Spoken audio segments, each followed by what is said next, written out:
time to fuel your business success. Welcome to Harmonious at Lunch. We're bringing you bite-sized advice and expert conversations to drive clarity and growth 5 days a week. Make sure you join our Facebook group at humanop.com/lunch, where listeners like you and our guests hang out so we can find harmony in business together. If you're building a business, you're in the right place. Let's dive in. Can you be a successful entrepreneur and good parent at the same time? That's the question we're going to answer today. And we're going to show you how to do it. We're going to teach you from someone who's been there, done that. Rob Finlay, welcome to the show. And thank you for being here. Oh, Brendan, thanks so much for having me. It's great to be here. This is a big topic. First of all, it's an important topic. I don't want to skip over that, but this is a big deal. I've heard a lot of people say that you kind of have to make some sacrifices somewhere. You can't be the best parent, in our case, the best dad, and a really successful business owner at the same time. I want to disagree with those people. I hope you do too. But what's your sort of journey to get here? Because you've been in business a long time. You've also been a dad for a long time. Where did this start for you? Well, I think I think for me, I started my first business when I was, I think, 29 years old, right? And so I had young kids. My kids are now in what I call the adulting stage, right? So they're out of college, or one's still in college, but they're going through this stage. And I feel like, for the most part, I think trying to be a good parent and a good boss, good leader, a good entrepreneur is very difficult, right? Because you're feeling the challenges along the way. It's very hard. And so I think one of the biggest things I try to teach people now is that being with your kids isn't just about being there, but you have to be present, right? You have to be present. And so it's the quality of time that you spend with your kids, not necessarily how much time you spend with them. Absolutely. I mean, I've noticed that it's part of my journey as well. The first, I would say, 6 months to a year, where my oldest, after he was born, I was there physically, but I definitely wasn't there mentally. I was so stressed in what was going on in my business and balancing this. Oh no, now I have to provide for another small little human being. And it really overwhelmed me. And I've learned slowly, having 3 kids now, that they really don't care if you're there physically, because they'll keep asking the same question until you answer it the way they want to answer it, and they can really sense it. Did you ever struggle with that while your kids were growing? Absolutely. Oh, absolutely. I think a lot of us, a lot of successful business people come from the mindset that I have to provide for my family, right? And that's what I do. I start the business, I have to provide, and then you start to get the stress. Well, I got to provide for my employees and my shareholders and this and that and my clients, and it becomes overwhelming of how you prioritize what's important. And so I think for a lot of people, I think it's really good to step back and sort of prioritize. I think you talk about this too. Prioritize yourself first, right? If you're not good, if you're not in a good space, you're going to be a horrible boss, right? You're going to be a not a great business leader. And if you can get yourself into a good spot, and then you work on your family, making sure that that's in a good spot, and then you focus on your business, I think by setting that priority, that you're going to do a good job with all 3. And as I said, it's not. We know there's challenges, right? I mean, you're going to be on a Thursday night. You're supposed to be out with the kids, and you've got your big customer that's going to, who's going to churn, right? You've got to be able to address that stuff. But I think it comes down to explaining to your family, and that comes down to open communication. And I think that's one of the biggest things. And I know in my past, I've sort of held everything in, right? I could weigh the stress of my business. You could watch me. People used to say, "Oh, we could tell your business, Rob, by your size," right? So, Fat Rob came out when I was really stressed, and then then I could focus on myself. Then I could lose some weight and came back. And so you could watch these pictures of the stress of my life. That's not healthy. That's not sustainable, and that doesn't really produce the results. So really being open with your family and your friends and your employees and everybody else, I think really gives you a good start and a good mindset to be able to handle the challenges of life, running a business, and being a good parent. What does that look like, though, in real time? Because I know a lot of people, and I'll even put myself in this, a past version of myself. You don't want to you don't want to be perceived as weak or incompetent, right? Like you don't want to say, "Oh, I'm really struggling. I don't know how to do this. I need help. Or I'm really stressed right now." How do you approach those conversations with family, friends, maybe even employees or coaches, and get the help you need so that you don't have to be fat Rob, or in my case, high blood pressure Brandon, Yeah. very real thing, by the way, Right. Yeah. so that you can get that help. Yeah, I think, look, first of all, once again, it comes back to you, right? So take a look at yourself. I know itself be true. Where are you stressed? And I think a lot of entrepreneurs and a lot of business owners, I should say, right? It's not just entrepreneurs. I've been doing this for 25 years. So the entrepreneurial side is sort of gone. It's now running good sized businesses. I think the stage there is really prioritizing what's important and focusing on that. I think a lot of times, and I used to do this myself, I'd be focused on everything and I couldn't prioritize. And so if you start to focus on your business and yourself first, say, okay, what are the biggest things that really are impacting my business that I need to focus on? Sales, HR, whatever, innovation. And then you actually put in your calendar actual time allocated for those things. And so if you actually look at my calendar, I have my calendar is color coded. So I go in and first thing in the morning, I do things that are specific to setting the most important things that drive my business. The next section I do is I take some time off to focus on things that are important to me, learning, right? Education, things that stimulate my mind. But I will also put in and block out time for personal and family. I think this mindset that, yeah, you're an entrepreneur, you're a business owner, and you have to work 100 hours a week, and you see this stuff, that's ridiculous. You're not good past 20, right? In a day, if you can get 2 or 3 good solid work hours out, like where you're really using your mind and driving change in the business, you're successful. All the rest of the time, you're just dealing with all the crap that people want to throw on you, and it makes you feel better because you feel like you're solving problems, but you're not. You're only solving problems if you can focus on the high value problems and address those. And when you can start to set your schedule to that mindset, and there's a lot of groups out there, there's a lot of organizations, a lot of coaches that will help people sort of help them prioritize and get to that really optimization of your time. But once you have that, then you realize, and once you let yourself say, hey, I'm subject to that schedule, but now I need free time for myself. You start to put it in as that becomes a much better allocation of time. And that's honestly, it's changed my life. It's probably one of the most powerful things I've done. I went from doing 80-hour, 100-hour weeks to maybe 40, right? I think about work a lot. I just never turn it off, but I'm not sitting at my desk. I'm not trying to solve everybody's problems. I'm trying to solve the major problems that impact my business. And the rest of the time, I'm doing stuff for my family and for myself. Yeah, when you can make that shift, it's huge. And my calendar is also color coded, and it does 2 things for me. It allows me to look at it at a glance and know where I'm spending my time and if I'm on track. If Yep. I see way too much blue for me is the items that could be deleted. Yep. It's not the highest priority for me. So if I see blue, I know I'm in a bad place. Versus if I see purple, if I see yellow, those are the revenue producing activities. I want to see more of those. The other thing it does though is, well, like you said, I mean, I used to be guilty of the 80-hour weeks too. And now I can say, oh, I really only need to do like 6 hours of productive work to fulfill a 40-hour week. Yes. And just organizing yourself in that manner helps you continue to move forward. So those little benchmarks, it's like the speedometer on your car, right? But Yep. let's shift this back to the parent side, the dad side, because as your kids are growing up, you're doing all this stuff, you're learning, you're investing in yourself, you're investing in your business, you're growing your business. What are some of the key principles and lessons that you've taught your kids over the years that are unique to your journey as a business owner? Well, I think a lot of it comes down to the same sort of fundamentals that make you as a good business leader, right? Understanding finances, networking, socialization, communication.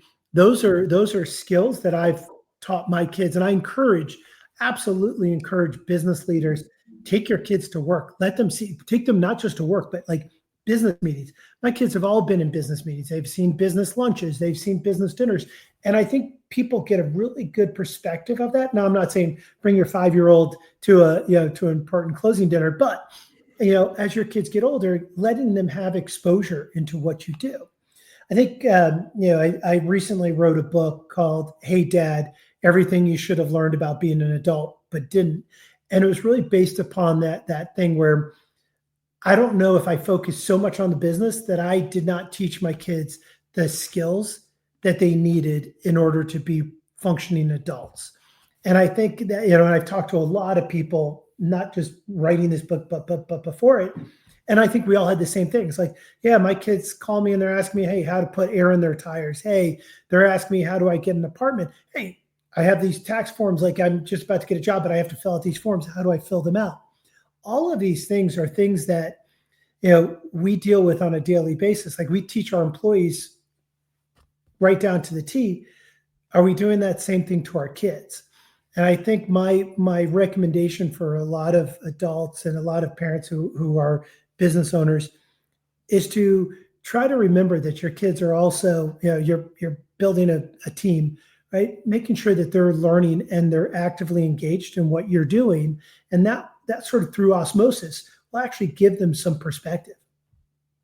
I love that. I don't know if I fully agree though. I work from home and I live at work. I don't really want to bring my kids to work anymore. I don't know if I can if I can handle that. Sometimes they just barge in the store. I'm like, okay, now's not the best time, maybe. Right. But you have to remember, I do agree overall. But look, here's the thing. I mean, I've said I've been doing this for 25 plus years.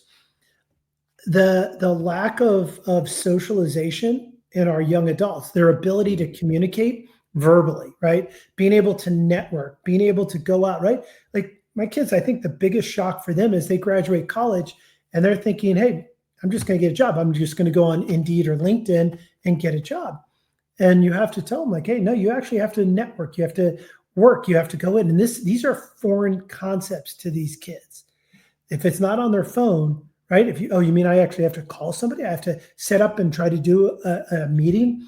Those are hard skills to learn.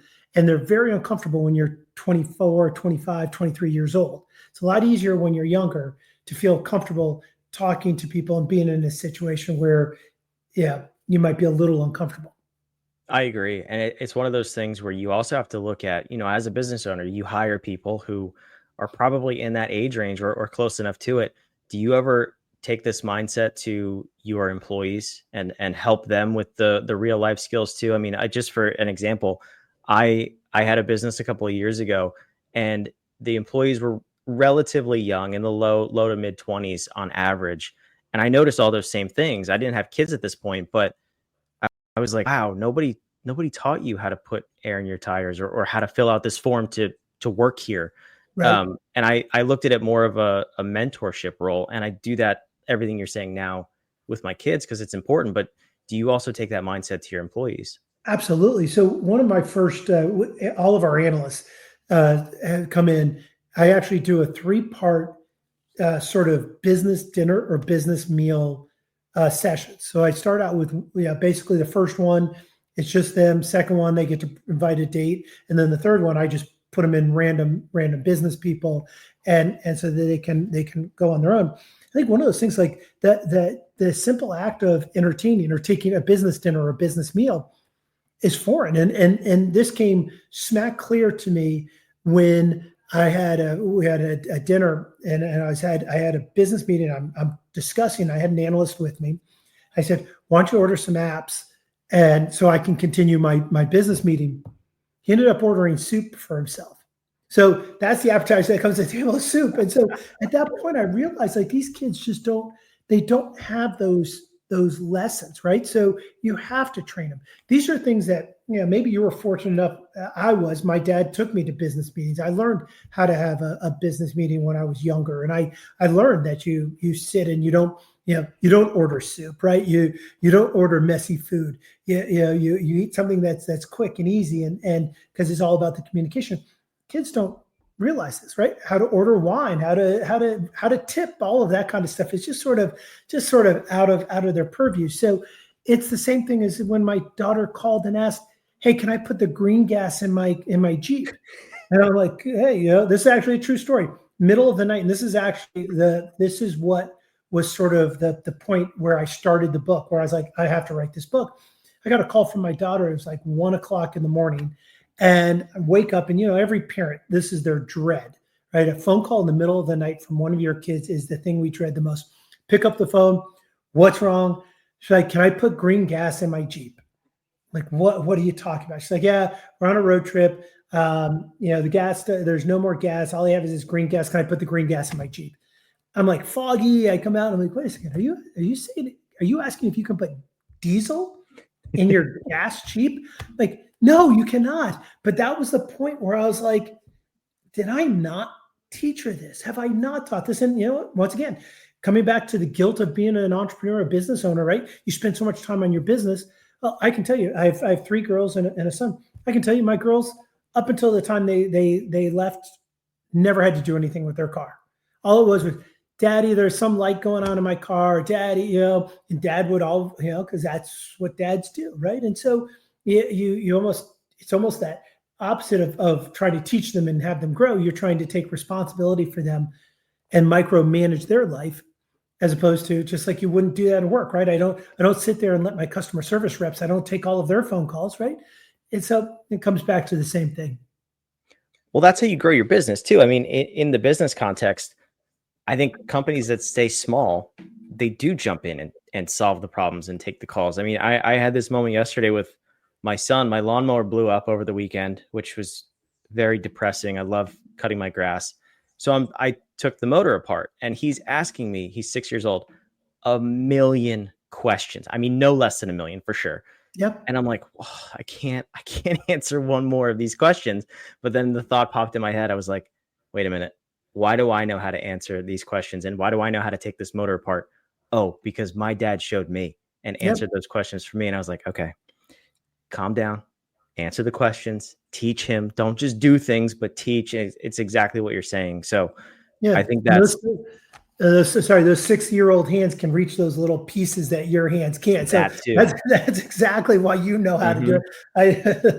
Hey, son, reach up inside there. If it's hot, don't go too fast. Yeah, right. If it's hot, don't touch it. If it's sharp, don't touch it. But reach in there and grab that, right? With your little hands, they can fit in there. Yep. Yeah. So it's the harder way to go for sure, but it pays off dividends in the long run, which is exactly what you're saying here. So tell me, as we wrap this episode up, tell me about the book. Tell me where people can find it, where they can connect with you, and most of all, what you want people to get out of reading the book. Yeah. So as I said, the book is called Hey Dad, Everything You Need to Know About Being an Adult But Don't, was really built off of my kids, my 4 young adults. I went out and I interviewed 30 experts, from Navy SEALs to NASCAR race car drivers and crew chief, everything you get to clinical psychologists, right? Everybody in between, on all the basic foundational things that young adults need. This isn't about how to tie a tie, but why you should wear a tie and when you should wear a tie, right? So big foundational parts of it. It's a very simple read. It's not preachy. And it's really meant for anybody who either is looking for advice on how to do make sure their kids have the right foundation, to it's a great graduation gift, right? You're looking for somebody to that's graduated. It's a great graduation gift. It's really meant for anybody who's going through this change, this dynamic change from being a sort of a dependent child to an independent young adult. And there's a lot of things that are going on, right? Trying to find out what you want to do in life, all this other stuff. So that's what the book is about. You can find it on robfinlay.com, or you can find it on Amazon, anywhere where you buy books. It should be there. Anywhere. But if you want to reach out to me, social media, as well as the robfinlay.com. I love it. Rob, thanks so much for being here. Great. Brandon, thanks so much for having me. Wherever you're watching and listening, the links are down below in the show notes. Connect with Rob. Go grab a copy of the book. Go check that out. And I hope we answered the question, can you be a successful business owner and a successful parent? We say yes. So if anyone else says no, disagree with them and do it your way, but do it the right way. And I encourage you to keep trying every single day. I promise you, it gets better. Rob can attest to that too, and it's worth it. We'll see you on the next episode of Harmonious at Lunch. Another episode of Harmonious at Lunch in the books. I hope this episode made you think and you grabbed some actionable ideas to propel your business.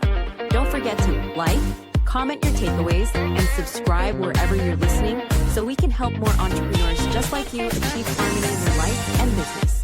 For cutting-edge tools that bring clarity to your people and processes, check out humanoff.com to download our app today. See you next time.